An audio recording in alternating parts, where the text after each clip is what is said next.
तो हम लोग फिजिक्स के एग्ज़ाम रिफ्रेशर देख रहे हैं जो कि आरआरबी रेलवे के एग्जामिनेशंस के लिए इम्पोर्टेंट होगा। इससे पहले फिजिक्स के एग्ज़ाम रिफ्रेशर के नाम से 5 वीडियो यूट्यूब पे डाल दिए गए हैं। तो आप लोग चाहोगे तो यूट्यूब चैनल पे जाकर आप वीडियो सेक्शन में जाके इन 5 वीडियो को देख सकते हो, जिनका भी exam technician, group D, NTPC, इन सभी में रेलवे के इन सभी पोस्ट पे होने वाले हैं। उन सभी के लिए ये फिजिक्स का एग्ज़ाम रिफ्रेशर काफ़ी ज़्यादा यूजफुल होगा और बहुत सारे क्वेश्चंस आपको एग्ज़ाम में ऐसे मिल सकते हैं। ऐसा नहीं है कि कोई यहीं से एग्ज़ाम पूछा जाएगा, लेकिन देखिए थ्योरी इम्पॉर्टेंट है। थ्योरी को आपको तैयार करके ही पेपर देने जाना होगा। तो इससे पहले देखिए हम लोगों ने 5 चैप्टर तक चीज़ों को देख लिया था।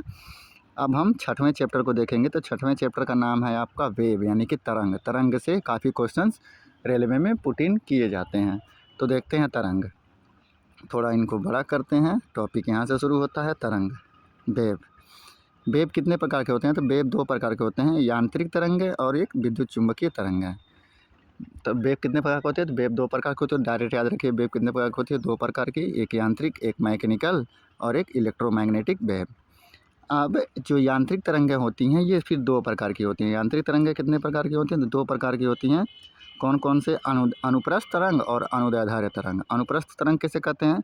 माध्यम के कण तरंग संचरण की दिशा के लंबवत कंपन करते हैं। माध्यम के कण तरंग के मतलब तरंग जिस दिशा में हो रही है उस दिशा के लंबवत अगर कोई कंपन होता है तो जान जाइएगा वो कौन सा तरंग है? तो अनुप्रस्थ तरंग है, अनुप्रस्थ तरंग है। अगर माध्यम के कण तरंग संचरण की दिशा में कंपन करते हैं, अगर उसी की दिशा में, जिस दिशा में हमारा वेव मूव कर रहा है, अगर उसी दिशा में आपका ये माध्यम के कण अगर उसी दिशा में संचरण कर रहे हैं तो समझ लीजिएगा वो कौन सा तरंग है? वो अनुदैर्ध्य तरंग है।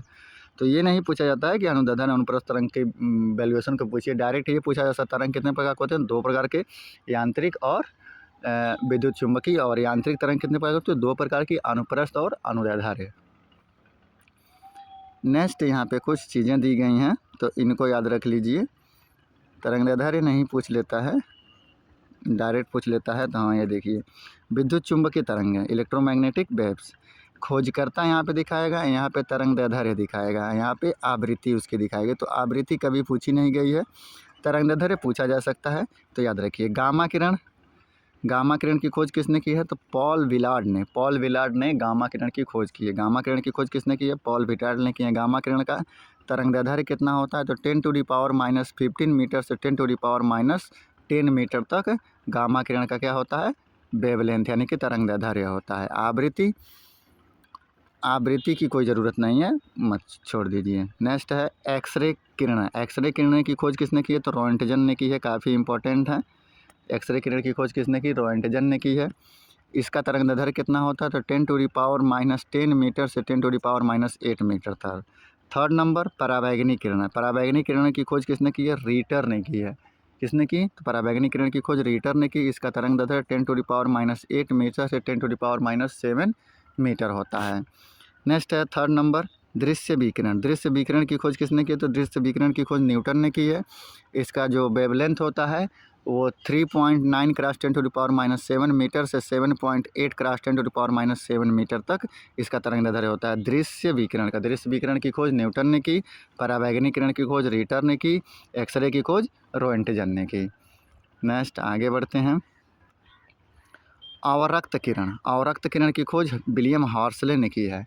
अवरक्त किरण की खोज किसने की? तो विलियम हर्शले ने की। इसका तरंगदैर्ध्य 7.8 क्रॉस 10⁻7 मीटर से 10⁻3 मीटर तक इसका तरंगदैर्ध्य होता है अवरक्त। अवरक्त की खोज किसने की? तो विलियम हर्शले ने की। दृश्य विकिरण की खोज किसने की? तो दृश्य विकिरण की खोज न्यूटन ने की।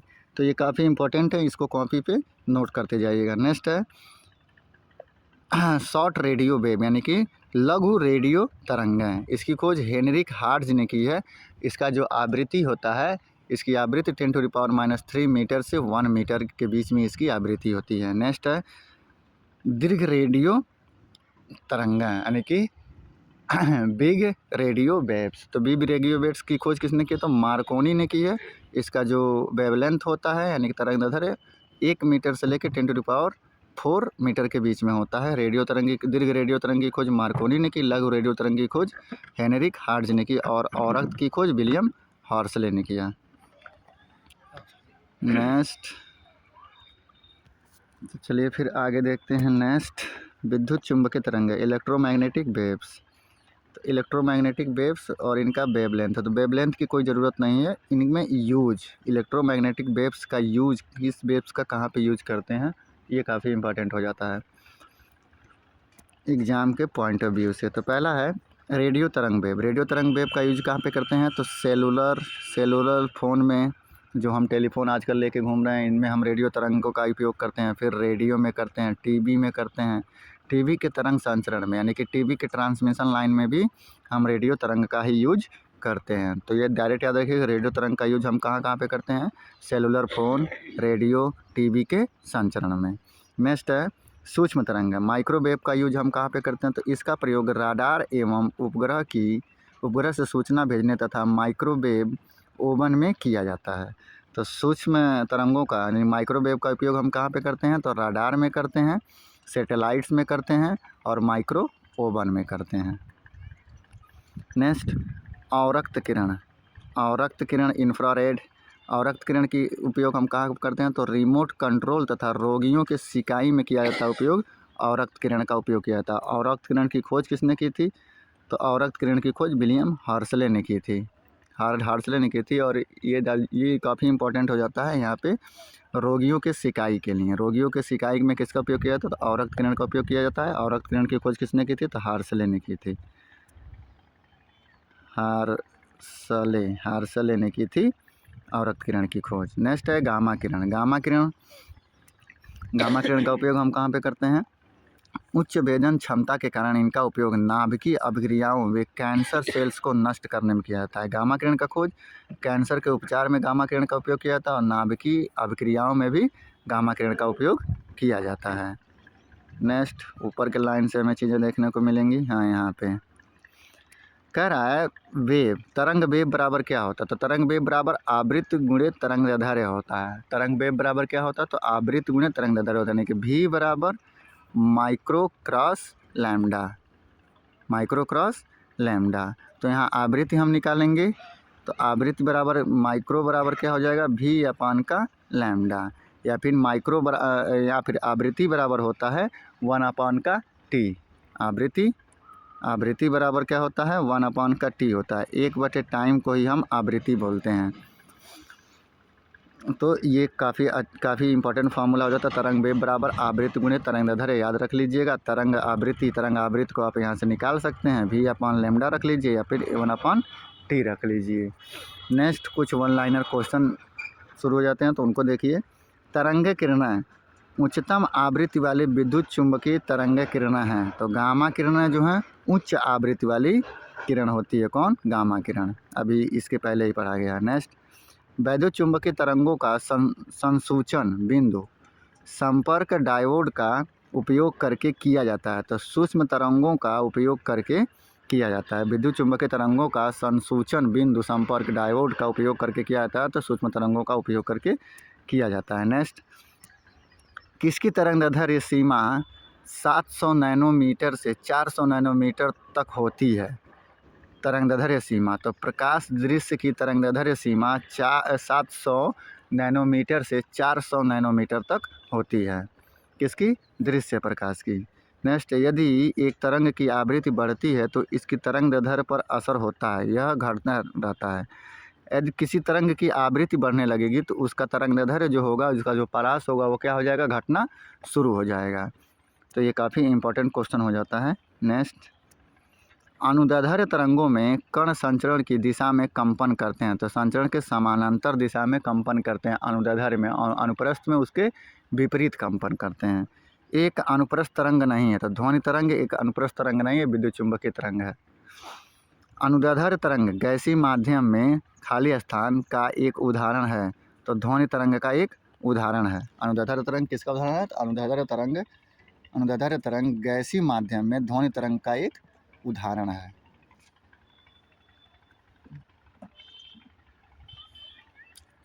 नेक्स्ट, तरंगों में संपीड़न और विरलन प्रक्रिया शामिल है। अनुदैर्ध्य तरंग में संपीड़न और विरलन दोनों प्रकार की प्रक्रिया होती है। किस तरंग में? अनुदैर्ध्य तरंग में। नेक्स्ट, एक तरंग का वेग v और आवृत्ति f है तो तरंगदैर्ध्य होगा, तो तरंगदैर्ध्य क्या होगा? v is equal to F into v is equal to क्या होता है? आवृत्ति गुणे तरंगदैर्ध्य। वेग बराबर आवृत्ति गुणे तरंगदैर्ध्य, अभी ऊपर ही पढ़ा गया है, तो वेग बराबर आवृत्ति गुणे तरंगदैर्ध्य, ये फॉर्मूला हो जाएगा। किसी तरंग की प्रबलता उसके अनुपात में होती है, तो आयाम के वर्ग के अनुपात में होती है किसी तरंग की प्रबलता। किसी तरंग की प्रबलता उसके अनुपात में होती है, तो आयाम के वर्ग के अनुपात में होती है। तरंग लंबाई आमतौर पर ग्रीक लेटर में दर्शाया जाता है, तो लैम्डा। ग्रीक लेटर किस में दर्शाया जाता है? तो लैम्डा में दर्शाया जाता है। तरंग लंबाई आमतौर पर किस में दर्शाया जाता है? तो लैम्डा में दर्शाया जाता है, जो कि एक ग्रीक लेटर है। नेक्स्ट, विद्युत चुम्बकीय तरंगों के संसूचन के लिए गीगर ट्यूब का उपयोग किया जाता है, तो गामा किरण के संसूचक के लिए गीगर ट्यूब का उपयोग किया जाता है। नेक्स्ट, वैज्ञानिक ने प्रकाश के तरंग का सिद्धांत प्रस्तावित किया था, तो क्रिश्चियन हाइगेन्स ने तरंग सिद्धांत का प्रस्ताव किया था। नेक्स्ट, तरंग की आवृत्ति f और आवर्तकाल t के बीच का उचित संबंध क्या है? उचित संबंध क्या है? तो फ्रीक्वेंसी 1/t रख लीजिए, यानी कि f into T is equal to 1 हो जाएगा। जैसे कि f इजक्वल टू क्या होता है? 1/t होता है, तो f into T is equal to 1 हो जाएगा। यहाँ से चीज़ें निकल गई। नेक्स्ट है, यदि दो क्रमिक शीर्षों के बीच की दूरी l है और उनकी तरंगदैर्ध्य को व्यक्त किया जा सकता है, तो L द्वारा उनके तरंगदैर्ध्य को व्यक्त किया जा सकता है, क्योंकि बीच की दूरी को ही हम तरंगदैर्ध्य यानी कि लैम्डा बोलते हैं। तो दो क्रमिक शीर्षों के बीच की दूरी L है, तो उनका तरंगदैर्ध्य कितना हो जाएगा? उनका तरंगदैर्ध्य भी L ही हो जाएगा। नेक्स्ट, ध्वनि के संचरण के दौरान माध्यम के कणों के उच्च घनत्व क्षेत्र कहलाता है। उच्च घनत्व क्षेत्र क्या कहलाता है? उच्च घनत्व क्षेत्र संपीड़न कहलाता है। नेक्स्ट, यदि एक श्रृंग और इसके क्रमागत गर्त के मध्य दूरी L है, तो तरंगदैर्ध्य क्या होगा? तो शीर्ष और क्रमागत गर्त के बीच की दूरी, तो उनका दूरी क्या हो जाएगा? तरंगदैर्ध्य उनका 2L हो जाएगा, क्योंकि एक श्रृंग और क्रमागत गत के मध्य दूरी पूछा है ना, तो श्रृंग और क्रमागत दोनों को जोड़ देंगे तो 2L आपका आ जाएगा। नेक्स्ट, आवृत्ति के बढ़ते क्रम में व्यवस्थित विद्युत चुम्बकीय विकिरणों का सही क्रम, तो यहाँ देखिएगा सबसे बड़ा होता है एक्स किरण के बाद दृश्य प्रकाश के बाद सूक्ष्म तरंग और सूक्ष्म तरंग के बाद दीर्घ रेडियो तरंग। तो दीर्घ रेडियो तरंग बढ़ते क्रम में पूछ रहा है भाई, बढ़ते क्रम में, तो ये दीर्घ रेडियो तरंग, इससे बड़ा सूक्ष्म तरंग, इससे बड़ा दृश्य तरंग, इससे बड़ा एक्सरे तरंग। ये 4 तरह की तरंग होती हैं, जिसमें दीर्घ सबसे छोटा होता है, फिर उसके बाद सूक्ष्म होता है, उसके बाद दृश्य होता है, उसके बाद रेडियो एक्सरे होता है। खाली स्थान सूर्य के द्वारा उत्सर्जित हानिकारक विकिरण है, तो परावैंगनी विकिरण है। नेक्स्ट, ध्वनि की आवृत्ति n तथा तरंगदैर्ध्य लैम्डा और चाल v के बीच का संबंध क्या होता है? v equal to lambda n हो जाएगा। तरंगों को ध्रुवित नहीं किया जा सकता, पराश्रव्य तरंगों को ध्रुवित नहीं किया जा सकता, बाकी सभी तरंगों को आप ध्रुवित कर सकते हैं। पराश्रव्य तरंग चमगादड़ इसी तरंग से अपना रास्ता खोजती है, इसी तरंग से चमगादड़ रात में सफ़र करती है, यानी कि रात में उड़ सकती है। किसकी वजह से? पराश्रव्य तरंग की वजह से। 20,000 हार्ज से ऊपर की जो तरंगें होती हैं, इन्हीं को हम क्या बोलते हैं? पराश्रव्य तरंगें बोलते हैं। कुछ इसमें न्यूमेरिकल क्वेश्चन दिए हुए हैं, तो संख्यात्मक न्यूमेरिकल क्वेश्चंस दिया है। 500 मीटर पर सेकेंड, 500 मीटर पर सेकेंड चाल, यानी कि v की वैल्यू हो गई 500 मीटर पर सेकेंड से यात्रा करने वाले तरंग की आवृत्ति 20 हर्ट्ज है। समय अंतराल होगा, समय अंतराल ये पूछ रहा है, t की वैल्यू को पूछ रहा है, और आवृत्ति दे दिया, v दे दिया और f दे दिया। तो लैम्डा की वैल्यू हमें फाइंड आउट करनी है, तो v इक्वल टू क्या होता था? f इंटू लैम्डा होता था। तो लैम्डा इक्वल टू क्या हो जाएगा? v अपान का f हो जाएगा। v हमारा 500 है, f हमारा 20 है, काट दीजिए 25। जस्ट मिनट, इसे देखना पड़ेगा। वही ना किया है? नहीं नहीं नहीं, क्या पूछ रहा है? समयांतराल पूछ रहा है। जस्ट मिनट, समयांतराल पूछ रहा है तो हमको भी से कोई वैल्यूएशन नहीं है। यहाँ पे क्या पूछ रहा है? समयांतराल पूछ रहा है, यानी कि टी की वैल्यू पूछ रहा है। तो एफ इज इक्वल टू 1 का टी होता है, तो टी इज इक्वल टू 1 का एफ। एफ हमारा 20 है, काटेंगे पीटेंगे तो सी वाला ऑप्शन हमारा सही हो जाएगा 0.05 सेकेंड। ये आंसर हो जाएगा। ये क्वेश्चन आया हुआ था ग्रुप डी में। नेक्स्ट है, एक स्रोत 0.4 सेकेंड में 20 तरंग शिखर और तरंग गर्त उत्पन्न करता है। तरंग की आवृत्ति ज्ञात करें। तरंग की आवृत्ति ज्ञात करें। तो तरंग की आवृत्ति हमको ज्ञात करने के लिए क्या करना पड़ेगा?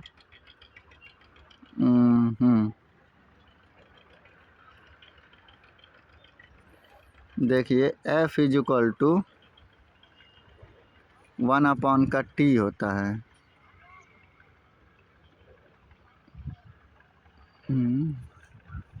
हाँ, तो देखिए 1 का टी यहाँ पे हो गया।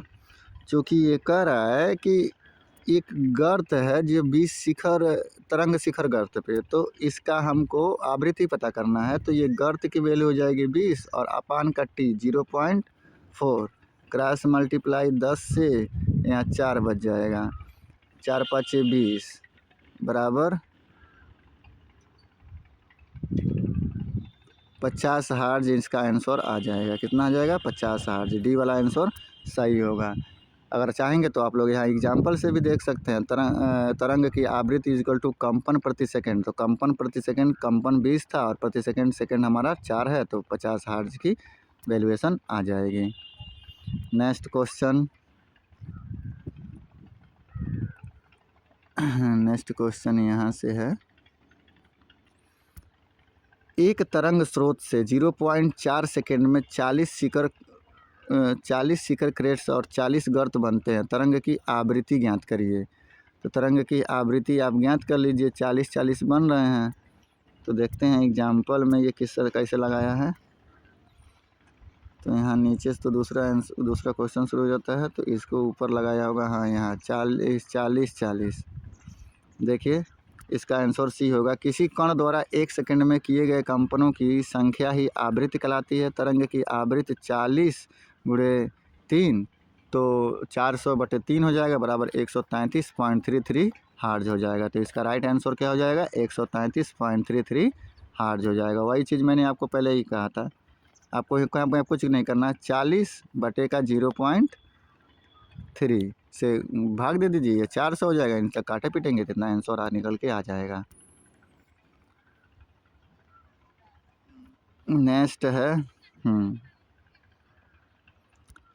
एक ध्वनि स्रोत से 400 हर्ट्ज आवृत्ति और 2.5 मीटर तरंगदैर्घ्य की लंबाई भेजता है। चाल क्या होगा? दोनों का गुणा कर दीजिए, चाल निकल के आ जाएगा। 2.5 में 25 चौक को कितना होता है? तो 25 चौक को 100 होता है। 25 चौक को 100, 2 जीरो ये भी है, तो ये भी रख लीजिए।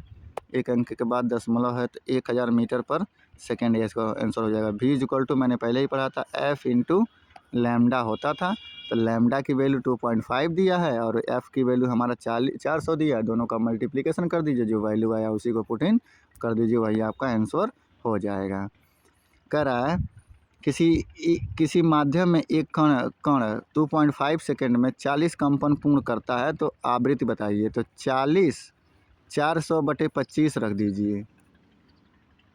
अब 5 से काट दीजिए, तो 50 25, 5/40 80। 5 से काट दीजिए, 5 1 9 5, 3 30, 16 हर्ट्ज। कितना आएगा? 16 हर्ट्ज इसका आंसर आएगा। अब देखिए, अब यहाँ से हमारा नेक्स्ट चैप्टर शुरू हो जाता है, चैप्टर नंबर 7, जिस चैप्टर का नाम है साउंड, ध्वनि। ध्वनि से भी काफ़ी क्वेश्चन पूछते हैं, तरंग से भी काफ़ी क्वेश्चन पूछते हैं। चलिए फिर साउंड पे हम देखते हैं। साउंड नंबर चैप्टर से ज़रूर एक आध 2-3 सवाल, एक आध 2-3 मल्टी चॉइस क्वेश्चन को, मतलब इससे हमें समझिए कि न्यूमेरिकल क्वेश्चन तो ना के बराबर मिलते हैं, लेकिन थ्योरेटिकली क्वेश्चन साउंड और वेव, ये दोनों चैप्टर से काफ़ी थ्योरेटिकली क्वेश्चन मिलते हैं। तो थ्योरेटिकली पे हम कवर करते चले जाते हैं। दिया है यहाँ पे ध्वनि तरंगों की प्रकृति, nature of sound wave. Sound wave की प्रकृति कैसी होती है उसके बारे में यहाँ पे पहला टॉपिक दिया है। ध्वनि तरंगें, साउंड कितने प्रकार के होते हैं? तो साउंड बेसिकली 3 प्रकार की होती हैं। श्रव्य तरंगें होती हैं, अश्रव्य तरंगें होती हैं और पराश्रव्य तरंगें होती हैं। श्रव्य तरंगों को हम 20 से 20,000 हर्ट्ज के बीच में जितनी भी तरंगें होती हैं उन्हें हम श्रव्य तरंगें कहते हैं, मतलब इनको हम सुन सकते हैं।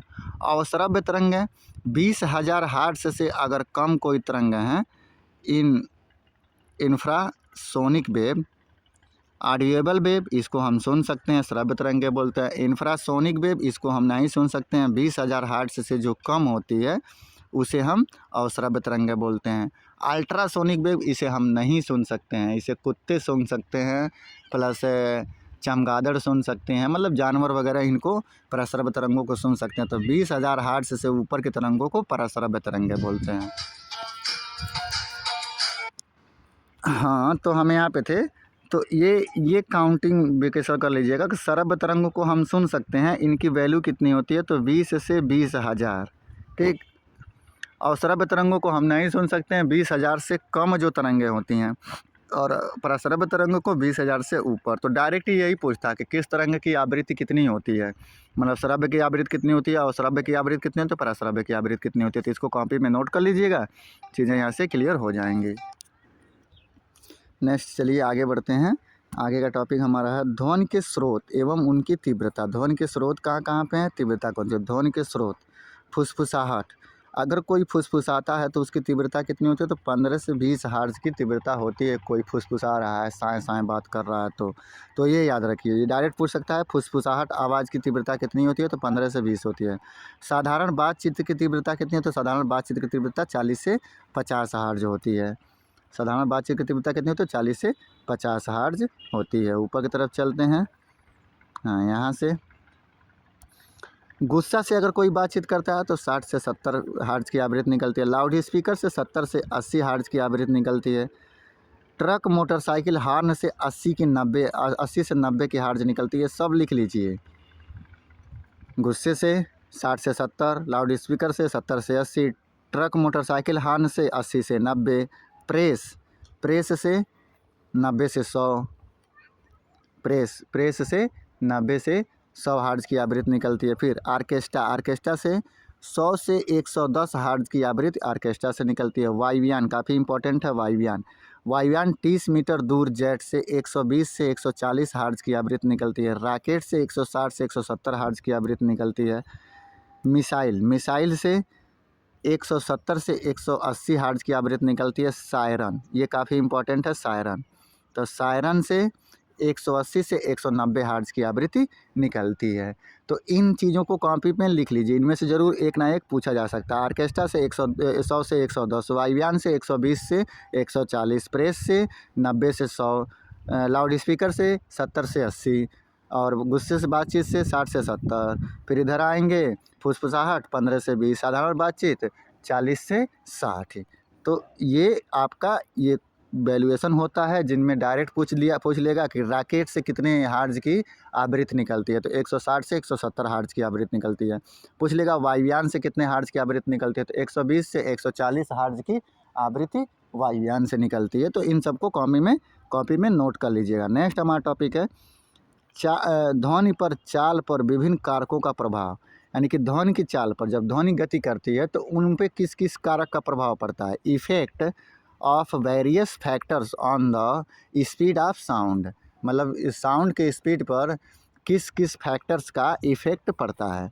तो देखिए, इधर आपका इफ़ेक्ट दिया है, कारक दिया है, और इधर दिया है स्पीड ऑफ साउंड। अब कारक में क्या है? ताप बढ़ने पर, मतलब 1 डिग्री सेंटीग्रेड ताप बढ़ने पर ध्वनि की चाल 0.61 मीटर पर सेकेंड बढ़ जाती है। तो स्पीड क्या होती है? बढ़ जाती है। समझिए कि गर्मी के मौसम में काफ़ी दूरी तक आवाज़ जाती है और ठंडी के मौसम में काफ़ी कम दूरी तक आवाज़ जाती है। तो गर्मी के मौसम में टेम्परेचर बढ़ता है, जिसकी वजह से साउंड की स्पीड क्या होती है? बढ़ जाती है। 1 डिग्री सेंटीग्रेड टेम्परेचर बढ़ने पे साउंड की स्पीड 0.61 मीटर पर सेकेंड बढ़ जाती है। तो ये याद रखिएगा। नेक्स्ट यहाँ से दाब के बढ़ने से, प्रेशर, अगर प्रेशर बढ़ जाए, टेम्परेचर तो बढ़ा तो वो बढ़ गया, लेकिन प्रेशर बढ़ेगा तो ताप समान रहने पर अपरिवर्तित रहेगा। अगर प्रेशर बढ़ता है और टेम्परेचर एकदम सिमिलर रहता है, टेम्परेचर में कोई इफेक्ट नहीं होता है, तो वो अपरिवर्तित रहेगा, नहीं बढ़ेगा।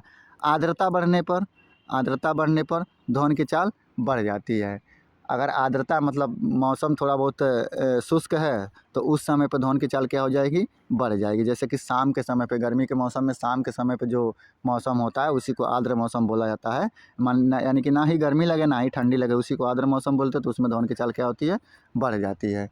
तो ये डायरेक्ट यहाँ से पूछ सकता है कि कब ध्वनि की ये वाला कारक अगर हम बढ़ा देते हैं, जैसे कि दाब हम बढ़ा देते हैं तो ध्वनि की स्पीड पे क्या प्रभाव पड़ेगा। तो अगर हम दाब बढ़ा देते हैं तो ध्वनि की स्पीड क्या हो जाएगी, अपरिवर्तित रहेगी। यदि टेम्परेचर सिमिलर है तो अगर टेम्परेचर भी हम बढ़ा लेते हैं तो ध्वनि की चाल क्या हो जाएगी, बढ़ जाएगी। अगर टेम्परेचर हम 1 डिग्री बढ़ाते हैं तो ध्वनि की चाल 0.61 मीटर पर सेकेंड बढ़ जाती है। अब यहाँ पे दिया है ध्वनि की चाल के रिलेटेड फार्मूले, ध्वनि से चाल से रिलेटेड ध्वनि की चाल से रिलेटेड फार्मूले। तो v डायरेक्टली प्रोपोर्शनल 1/√m या v1 v2 m1 m2, v1 v2 m1 m2 m मास, इनसे ज़्यादा कोई मतलब नहीं है, इनसे ज़्यादा कोई सवाल पूछा नहीं जाता है, तो इसको वैसे रहने दीजिए। डायरेक्ट ये वाला फार्मूला याद रखिए। जस्ट मिनट, कहाँ गया, हाँ, डायरेक्ट ये वाला फार्मूला याद रखिए। ध्वनि की चाल v बराबर आवृत्ति गुणे तरंगदैर्ध्य होता है। तो ये वाला क्वेश्चन काफ़ी इंपॉर्टेंट है, अगर क्वेश्चन आना होगा तो इसी से आ जाएगा। बाकी ऊपर को छोड़ दीजिए, उसको समझाने से भी फ़ायदा नहीं होगा, क्योंकि अब चीज़ें समझ में आएंगी नहीं। और जिनको समझना होगा वो लोग कमेंट में कमेंट करेंगे, ताकि उनको वो चीज़ें हम समझा देंगे अलग से वीडियो बना के। हम नेक्स्ट क्वेश्चन पे चलते हैं। दिया है ध्वनि तरंगें यात्रा नहीं कर सकती, तो खाली स्थान यानी कि निर्वात में ध्वनि तरंगें यात्रा नहीं कर सकती, काफ़ी इंपॉर्टेंट है। ध्वनि तरंगें होती हैं यांत्रिक तरंगें, यांत्रिक तरंगों को ही हम कौन सी तरंगें बोलते हैं, ध्वनि तरंगें बोलते हैं, काफ़ी इंपॉर्टेंट है। ध्वनि तरंगें होती हैं यांत्रिक तरंगें। नेक्स्ट, ध्वनि के संचरण के लिए आवश्यक माध्यम अवस्था में होना चाहिए, आवश्यक माध्यम अवस्था में होना चाहिए। तो ठोस, द्रव, गैस तीनों अवस्थाओं में हो ध्वनि संचरण के लिए आवश्यक है। ध्वनि की तीव्रता मापी जाती है, तो ध्वनि की तीव्रता डेसिमल से मापी जाती है, काफ़ी इंपॉर्टेंट है, ये भी इंपॉर्टेंट है। ध्वनि तरंग की आवृत्ति मापने की मानक इकाई क्या है, मानक इकाई हर्ट्ज है, और मापी किससे जाती है, वो डेसिमल से मापी जाती है। मतलब डेसिमल में मापी जाती है उसकी तीव्रता, लेकिन मापने की इकाई क्या है, किस में हम डिनोट करते हैं, तो हम हर्ट्ज में डिनोट करते हैं। नेक्स्ट, जब ध्वनि हवा के माध्यम से गुजरती है तो हवा के कण तरंग प्रसार की दिशा में कंपन करते हैं। जब ध्वनि हवा के माध्यम से गुजरती है, मतलब हवा के साथ गुजरती है, तो हवा के कण तरंग प्रसार की दिशा में कंपन करने लगते हैं। जिधर की तरफ हमारा तरंग फैलता है उधर की तरफ हमारा क्या होता है, वो चीज़ उधर की तरफ कंपन करना शुरू कर देते हैं हवा के कण। नेक्स्ट है, हवा में ध्वनि तरंगें होती हैं अनुदैर्ध्य तरंगें, हवा में कैसी तरंगें होती हैं, तो अनुदैर्ध्य तरंगें होती हैं। नेक्स्ट, ध्वनि तरंगें भ्रमण करती हैं विभिन्न माध्यमों में विभिन्न गति से, अलग अलग मीडियम में अलग अलग स्पीड से ध्वनि तरंगें भ्रमण करती हैं। नेक्स्ट, ध्वनि तरंगें उत्पन्न होती हैं वस्तुओं में कंपन होने पर ध्वनि तरंगें क्या होती हैं, उत्पन्न होती हैं। यहाँ से 3rd नंबर का टॉपिक शुरू हो जाता है। 2nd नंबर, ध्वनि तरंगों की आवृत्ति परिसर यानी कि frequency ranging of sound wave की फ्रीक्वेंसी रेंजिंग कितनी होती है, फ्रीक्वेंसी का रेंज कितना होता है। देखिए, अल्ट्रासोनिक तरंगों की आवृत्ति कितनी होती है, तो 20,000 हर्ट्ज से ज़्यादा, अभी पहले ऊपर ही देखा गया है। मनुष्यों के लिए ध्वनि की श्रव्य सीमा लगभग होती है, तो 20 से 20,000 हर्ट्ज तक के ध्वनि को मनुष्य सुन सकता है। नेक्स्ट, मनुष्य बहुत ऊंची ध्वनि सहन नहीं कर सकता, वह उच्चतम ध्वनि स्तर क्या है जो मनुष्य सह सकता है, तो 80 dB। 80 dB की ध्वनि को मनुष्य क्या कर सकता है, सह सकता है। अब ऊपर थोड़ा सा हम जाते हैं और देखते हैं कि 80 dB की ध्वनि कहाँ मिलती है। तो देखो, लाउड स्पीकर में 70 से 80 dB की ध्वनि मिलती है, फिर ट्रक मोटर्स में 80 से 90, प्रेस में 90 से 100, और ऑर्केस्ट्रा में 100 से 120, 110, वायुयान में 120 से 140, रॉकेट में 160 से 170, मिसाइल में 170 से 180, और सायरन में 180 से 190। तो शख्स मनुष्य कितने डीबी की ध्वनि को सुन सकता है? तो मनुष्य 80 डीबी की ध्वनि को सुन सकता है, ये याद रखिएगा। नेक्स्ट, श्रवणी रेंज से नीचे आवृत्तियों के साथ ध्वनि तरंगों को कहा जाता है इंफ्रासोनिक कहा जाता है। इंफ्रासोनिक यानी कि श्रवणी रेंज से नीचे, माना 20,000 हर्ट्ज से नीचे की ध्वनि को बात कर रहा है, तो ये भी काफ़ी इंपॉर्टेंट है, याद रख लीजिएगा, इंफ्रासोनिक कहते हैं। खाली स्थान की आवृत्ति मनुष्यों के लिए श्रव्य नहीं है, तो 22,000 हर्ट्ज की आवृत्ति जो है वो मनुष्यों के लिए मनुष्य नहीं सुन सकता है। नेक्स्ट, अपश्रव्य या इंफ्रासोनिक तरंगों की आवृत्ति। अपश्रव्य या इंफ्रासोनिक तरंगों की आवृत्ति 20,000 हर्ट्ज से जो कम होते हैं उन्हीं को हम कहते हैं अपश्रव्य या इंफ्रासोनिक वेव। नेक्स्ट, तरंगे चमगादड़ को उनके रास्ते में आने वाली बाधाओं का पता लगाने में मदद करती है। तो पराश्रव्य तरंग जो होती है वो चमगादड़ को रास्ता पता लगाने में मदद करती है। नेक्स्ट, इसी यानी कि वेव नंबर चैप्टर से, यानी कि तरंग से नहीं साउंड से न्यूमेरिकल क्वेश्चन कुछ हमारे पास में आता है। तरंग तो हमने इसके ऊपर ही देख लिया, तो साउंड नामक चैप्टर ये चलता है, तो इससे हम ध्वनि तरंग इसके हम न्यूमेरिकल क्वेश्चन देखते हैं कि इससे न्यूमेरिकल क्वेश्चन कैसे आए हुए थे। देखिए लिखा है, एक ध्वनि तरंग की गति जो है 340 मीटर पर सेकेंड है। यदि इसकी तरंग दैर्ध्य 2 सेंटीमीटर है तो आवृत्ति बताइए। तो फार्मूला वही रहेगा, सेम टू सेम वही फार्मूला रहेगा, v=f इंटू लैम्डा। चूँकि आवृत्ति बता रहा है ना, तो v की वैल्यू 340 और लैम्डा की वैल्यू 2 सेंटीमीटर है, तो 2 काटेंगे तो 17, यानी कि 170 हर्ट्ज। लेकिन ये सेंटीमीटर में दिया है ना, तो इसको हम मीटर में बदल देंगे। देखते हैं एग्जाम्पल में कैसे दिया है। तो एग्जाम्पल में हम देखते हैं, हाँ हम डायरेक्ट कर दिए हैं, यहाँ चूँकि सेमी में है तो 2 सेमी को हम जब मीटर में बदलेंगे तो नीचे 100 से भाग दे देंगे तो 0.02 आ जाएगा। अब जब ये करेंगे तो यहाँ ऊपर हमारा कितना हो जाएगा, 2 जीरो बढ़ जाएगा। तो जब 2 जीरो बढ़ेगा तो ये 170 हुआ और 2 जीरो ये, तो 17,000 हर्ट्ज हो जाएगा। 17,000 हर्ट्ज पहला आंसर सही हो जाएगा। हमको यकीन है कि ये चीज़ें आप लोगों को समझ में आई होगी। याद रखिए कि सेंटीमीटर में दिया है तो सेंटीमीटर से हमको कोई मतलब नहीं होता, मीटर से मतलब होता है, क्योंकि ये मीटर प्रति सेकंड में दिया है। नहीं तो इसको भी आप सेंटीमीटर पर सेकंड में बदल दीजिए, वही चीज़ें हो जाएंगी।